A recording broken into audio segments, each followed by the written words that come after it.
నిఖిల్ మాల్యక్కల్ ఈ పేరుకి మన తెలుగు బుల్లితెర ప్రేక్షకులకి ప్రత్యేకంగా ఇంట్రొడక్షన్ అక్కర్లేదనే చెప్పొచ్చు.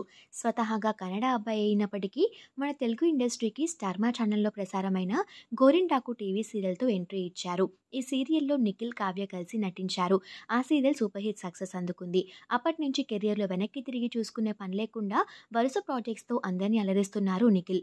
అంతేకాకుండా రీసెంట్గానే తెలుగు బిగ్ బాస్ సీజన్ 8లో పార్టిసిపేట్ చేసి అందరి అభిమానాన్ని సొంతం చేసుకుని బిగ్ బాస్ విన్నర్గా కూడా నిలిచారు. బిగ్ బాస్ హౌస్ నుంచి బయటకు వచ్చిన తర్వాత నిఖిల్ స్టార్మాలోనే పలు టీవీ షోస్ చేస్తూ అందరిని అలరిస్తున్నారు. అంతేకాకుండా స్టార్మాలో ప్రసారం అవుతున్న చిన్ని సీరియల్లో గెస్ట్ రోల్గా కూడా యాక్ట్ చేశారు. అయితే ఇప్పుడు ఆహాలో ప్రసారం అవుతున్న వేరే లెవెల్ ఆఫీస్ రీలోడెడ్ వెబ్ సిరీస్లో నటిస్తున్నారు. ఈ web series super hit success అందుకుంటుంది. నిఖిల్ తన చక్కని యాక్టింగ్తో మరొకసారి అందరి అభిమానాన్ని సొంతం చేసుకుంటున్నారు. ఈ వెబ్ సిరీస్ షూటింగ్ టైం అప్పుడు నిఖిల్, రీతూ చౌదరి, అఖిల్ సార్థక్ కలిసి ఉన్న లేటెస్ట్ ఫొటోస్ని ఈ వీడియోలో మీరు చూసేయండి.